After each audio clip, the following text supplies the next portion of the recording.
So the Rocket League World Championship ended last Sunday, as BDS proved all the doubters wrong by winning the Grand Finals. My name is Anton and you're watching This Week on Rocket League. This is of course the series where we take a look at all the crazy and stupid things that this game has had to offer during the past 7 days, and believe me, this game never fails to deliver. Teleport's in there, bounces into the corner, energy still around, Justin is there for the shot,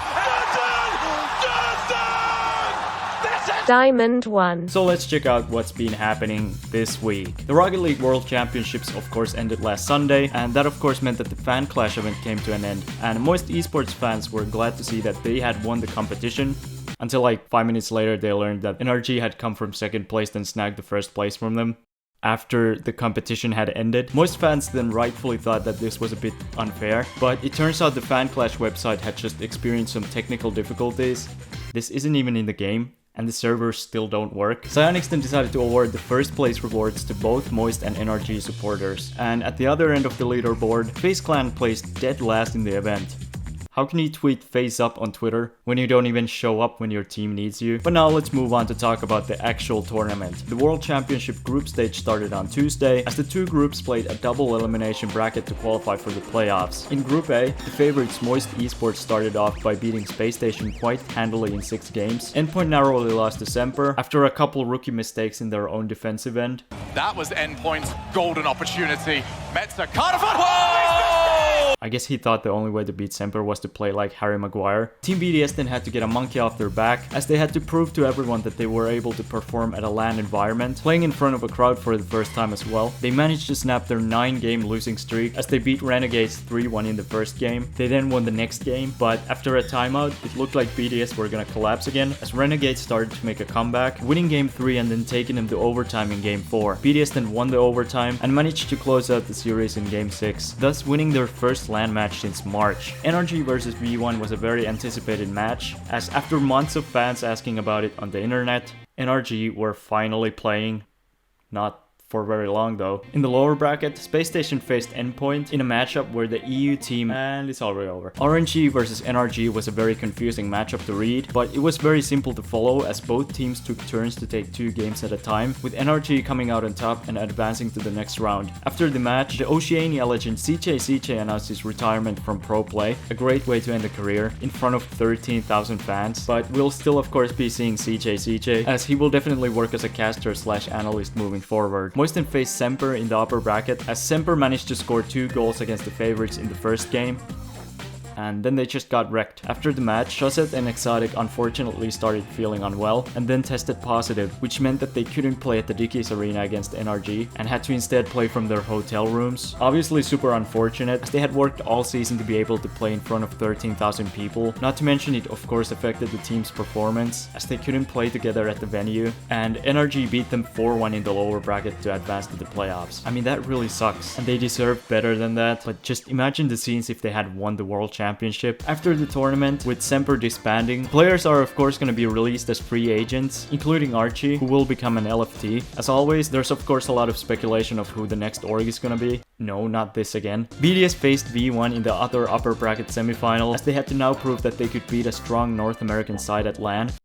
I didn't know V1 stands for we can't score more than 1 goal. I mean, at this point it was pretty clear that BDS was finally in the form everyone had expected when Seiko joined the team, and now it was the last match of Group A, as version 1 had their revenge on Spacestation after being beaten 4-2 by them in the wildcard, by beating SSG 4-2 themselves, ending Spacestation's season. After the tournament ended, rumors surrounding Retals and Spacestation started to appear. Apparently Retals was gonna get kicked from the team, which he was told about during the tournament. Retals then confirmed the rumors, and that the decision had been made by the players and not the org. The CEO of Spacestation then cleared things up a bit and explained that Retals hadn't been kicked. He still had a contract at SSG, and they hadn't decided what to do with the team's future yet, but still, Retals will definitely be changing team. I don't think there's any going back at this point. I'm just waiting for the diss tracks to drop, but what do you think? Do you think this is a good move from the Spacestation team, or are they gonna fall off next season without Retals? But moving on to Group B, we started off by the North American favorites G2 absolutely annihilating Optic in the first round. The Furia vs Carmine Corp match then ended 4-1, just like Noli promised after the wildcard. Next up was the least controversial match of the whole tournament, as FaZe Clan faced off against the club. The club went 2-1 up in the series, after which in game 4, Typical all of a sudden failed to boost on the kickoff. This caused the club to score a kickoff goal to tie the game up. The goal then went to review, and it was determined that Typical had tried to boost, but due to a bug in the game didn't register it. The club's fans were of course a little bit annoyed, but this is part of esports, so they just had to move on with it. It then happened again, this time in game 5 overtime, as Typical once again couldn't boost, and the club once again scored a goal because of it. This time they went on a nearly half an hour break to figure out the situation, after which it was determined that the game had once again bugged and not registered Typical's inputs. This angered a lot of the club fans, and the fact that FaZe won that overtime and then the whole series didn't help either. This resulted in a frenzy on the Twitch chat, where angry Sam fans were accusing Typical of faking it to rig the game, and NA fans who thought the club was an EU team. I always think it's hilarious when people think they know better what happened than the people who, you know, who were actually there. I mean, I think it's pretty clear from this clip alone that Typical couldn't use boost during the play. Of course, it's unfair for the club to first think they've scored the game-winning goal, just to be iced for almost 30 minutes, and then having to play the overtime anyway during one of the most crucial games of the series. But these things happen in esports, and there's really nothing they can do about it in the moment. But also, if you've ever been my teammate and I missed the kickoff, it's because my game didn't register my in. Falcons versus Dignitas was one of the craziest matches of the whole first round. Dignitas took a 2-1 lead in the series, after which game 4 went to overtime. Dignitas then endured almost 4 minutes of constant Falcons offense, getting some unbelievable saves in the process. Falcons then however finally managed to get one past them, which then broke Dignitas, as they then got destroyed in the next 2 games. They then played the club in the lower bracket, where they were broken once again after they lost the overtime in game 5.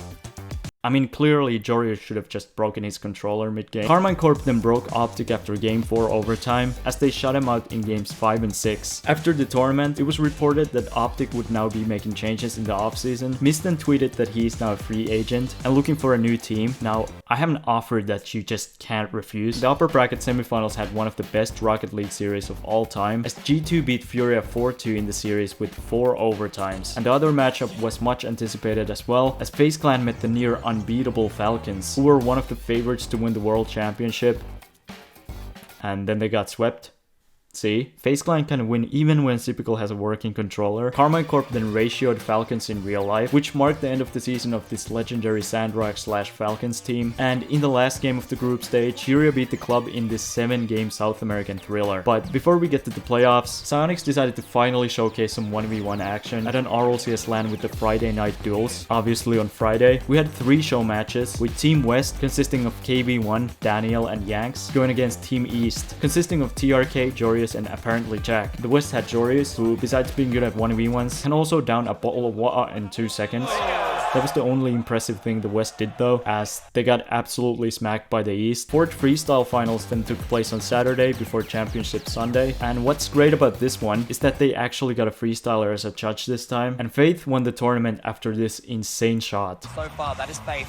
This 37.1, so he is just trying to outdo that to make the job even more gargantuan for Tex. Here he goes, a few spins on the back. And that is 47.1. But now let's finally get to the World Championship playoffs. First we have Moist versus Furia, which was probably the best RLCS series of all time. Moist started off looking dominant, taking the first 2 games after game 2 overtime. Furia then took a timeout and managed to win the next 2 games. Moist then decided to not call a timeout, but still came back to beat Furia 3-0 in the next game. Furia then had an impossible task in front of them, as no team had managed to win after going down on match point in the tournament so far. Furia then pulled back and won game 6 to keep them alive in the tournament, after which Moist took a 2-1 lead with 1 minute left in game 7, and with 18 seconds left, facing almost certain elimination, Yang scored the game-tying goal. And before the game could go to overtime, Kayo beat Choyo in a 50-50 to pass the ball to Yanks, who then scored the game-winning goal to send the crowd into raptures. That was one of the craziest endings to a series we've ever seen, and also the first time a South American team qualified for top 4 at an RLCS LAN. Next up we have BDS versus Carmine Corp, which was another 7-game thriller, as Casey managed to tie the series up after going down 3-1, but then lost because of a rotation mistake of all things. Team BDS though just about keep those comms up, but Carmine Corp are coming forward. Monkey Moon has the business and does beat Nolly and beats the whole Carmine Corp defense. Speaking of defense, where was it? Everyone went all in and Nolly Molly. The challenge was never gonna be there. You gotta rotate back. NRG was up next to defend their World Championship title against G2, and now it was time to show the world. Now, if you delete these and multiply game 2 by 4, then you've perfect swept them. FaZe vs V1 was another 7-game thriller, as a well-timed timeout saved FaZe from going 3-1 down in the series. And then game 7 was decided after an early goal from First Killer. Moving on to the semifinals, we had BDS vs Furia. BDS was EU's last hope, since if they lost, it would mark the first time the region wasn't represented in the grand finals. Furia started strong with 2 wins straight off the bat. This caused BDS to call a timeout, which was extremely effective, as BDS then proceeded to absolutely annihilate Furia in the next 4 games. G2 then went against FaZe in the other semifinal, and they then showed once again why they're considered the best team in NA, as they got a very strong victory over FaZe in 6 games. And so, we once again had an NA versus EU Grand Finals on our hands, BDS versus G2. Could BDS legitimize their online era of dominance? Could G2 show that they're still the best team in the world? After 10 months of competition, the biggest Grand Final of all time was about to take place.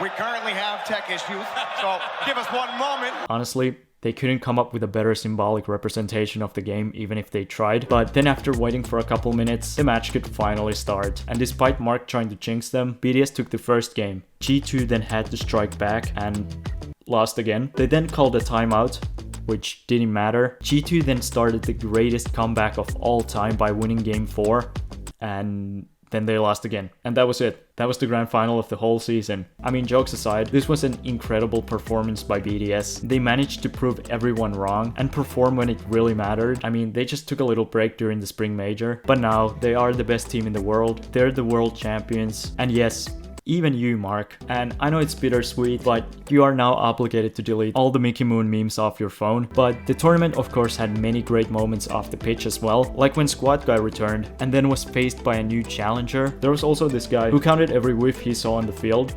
And I believe this is after 1 minute of watching Endpoint play. And then there was this guy on Reddit who predicted that FaZe will lose to the second place team after doing so in every major this season. I mean, surely it didn't happen again. Clearly the meta is to just let FaZe Clan beat you in the next LAN. And lastly, let's talk about the viewership, which broke all the records for RLCS, with the most watched series of all time now being Moist vs Furia, while the grand final is only 5th. I mean, this just shows that maybe next time they shouldn't have all of the playoffs during the same day. Championship Sunday lasted 10 hours, which is just way too long. The grand final ended at 4 AM where I live, and I'm on break, so luckily I don't have school or work the next day. But I can see why a lot of people just couldn't watch the grand final. But what was your favorite in the World Championship? Tell me in the comments below. And now, after talking about the best of the best for a while, let's check out what the bad players have been up to.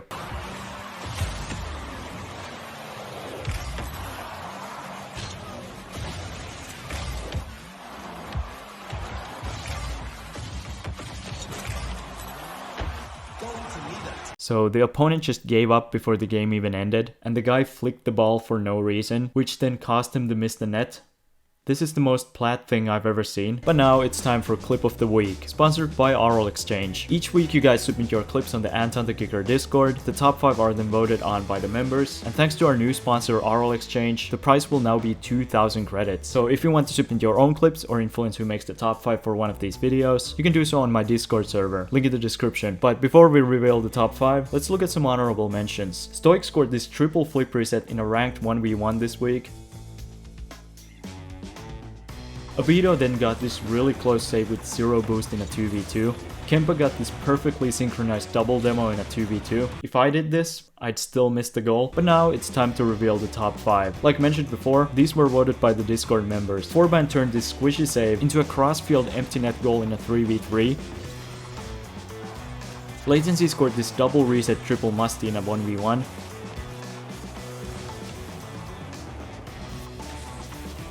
Parallel scored this sick wall read in a 2v2 match. You know you're screwed when the opponent starts doing air rolls like this. Fates destroyed his opponents with this Tetra reset in a 2s match. And last but not least, we have bazukahz, who created this Sandblock Gaming decal.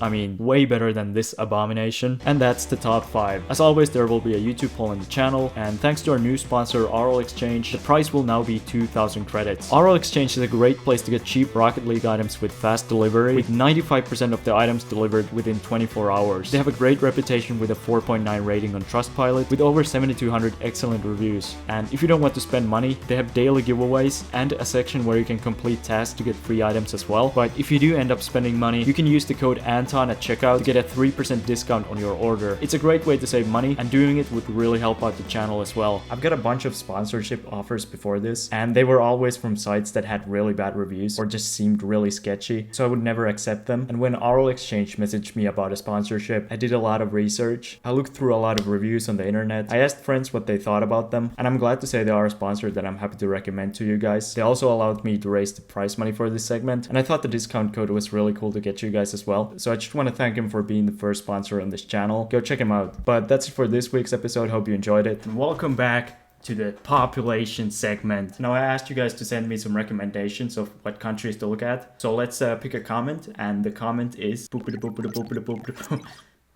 Yemen. So here's the cities in Yemen. And currently we have 22,000 subscribers, which is the same as Dimnat Shadir. But remember to like, subscribe, comment, share, check out this video, check out this playlist, become a member, follow me on Twitter and Instagram. I'll see you guys later. Bye.